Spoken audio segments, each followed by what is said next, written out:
Hai, kembali lagi dengan saya, Melissa Damayanti Lubis. Nah, saya dari kelas PSPK 20C, Prodi Pendidikan Kimia Universitas Negeri Medan. Di sini, saya akan menjelaskan sedikit tentang ikatan logam, di mana ikatan logam ini termasuk ke mata kuliah ikatan kimia.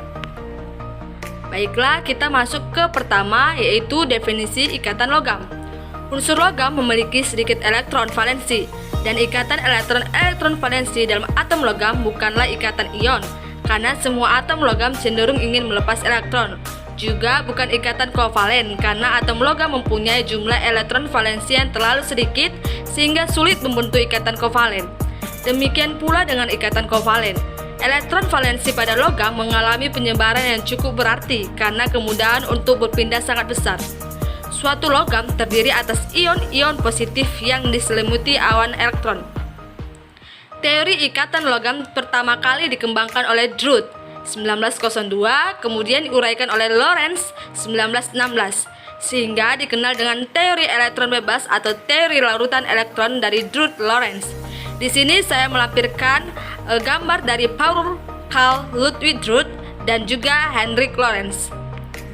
Selanjutnya, menurut teori ini, kristal logam tersusun atas kation-kation logam yang terpatri di tempat atau tidak tergerak, dikelilingi oleh larutan elektron valensi yang bergerak bebas dalam kisi kristal.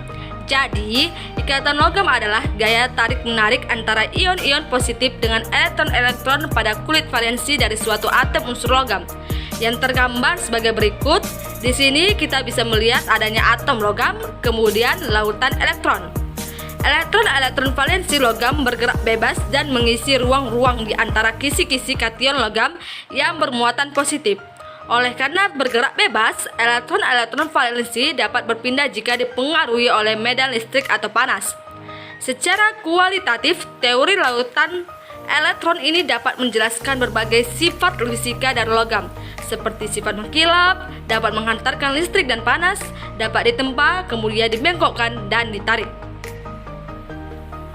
Kemudian ada materi tentang ikatan logam. Ikatan logam adalah ikatan antar atom dalam unsur logam dengan menggunakan interaksi.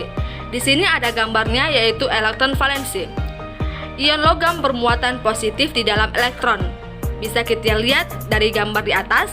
Kemudian, menurut teori awan elektron, kristal logam terdiri atas kumpulan ion logam bermuatan positif di dalam larutan elektron yang mudah bergerak. Ikatan logam terdapat antara ion logam positif dan elektron yang mudah bergerak tersebut. Kemudian kita masuk ke sifat-sifat logam. Yang pertama yaitu sifat mengkilap logam. Menurut teori Drude-Lorentz, jika cahaya tampak atau visible jatuh pada permukaan logam, sebagian elektron valensi logam akan tereksitasi. Ketika elektron yang tereksitasi itu kembali ke keadaan dasar, akan disertai pembebasan energi dalam bentuk cahaya atau kilap. Peristiwa ini menimbulkan sifat mengkilap pada permukaan logam. Di sini saya melampirkan gambarnya. Kemudian selanjutnya ada konduktor listrik dan panas. A. Konduktor listrik. Daya hantar listrik pada logam disebabkan oleh adanya elektron valensi yang bergerak bebas dalam kristal logam.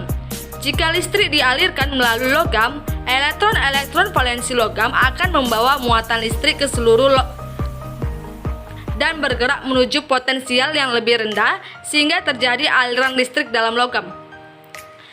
Gambar di atas itu merupakan kation dan anion pada logam sebagai konduktor dalam menghantarkan listrik.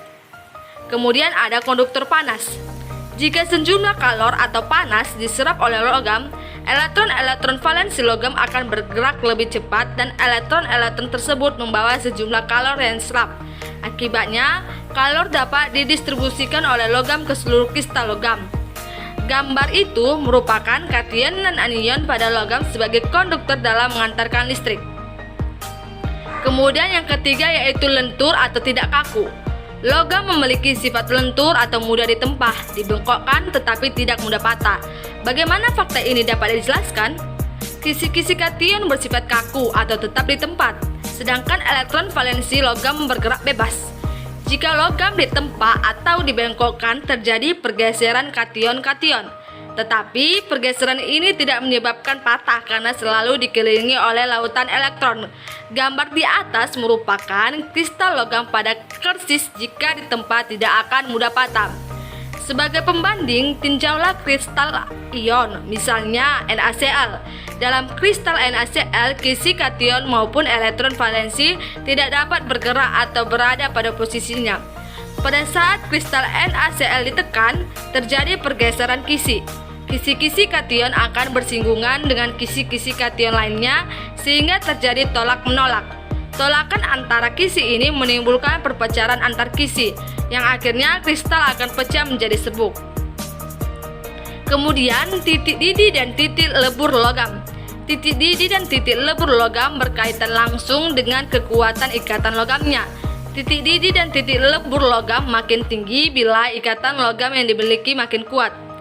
Dalam sistem periodik unsur pada satu golongan dari atas ke bawah, ukuran kation logam dan jari-jari atom logam makin besar.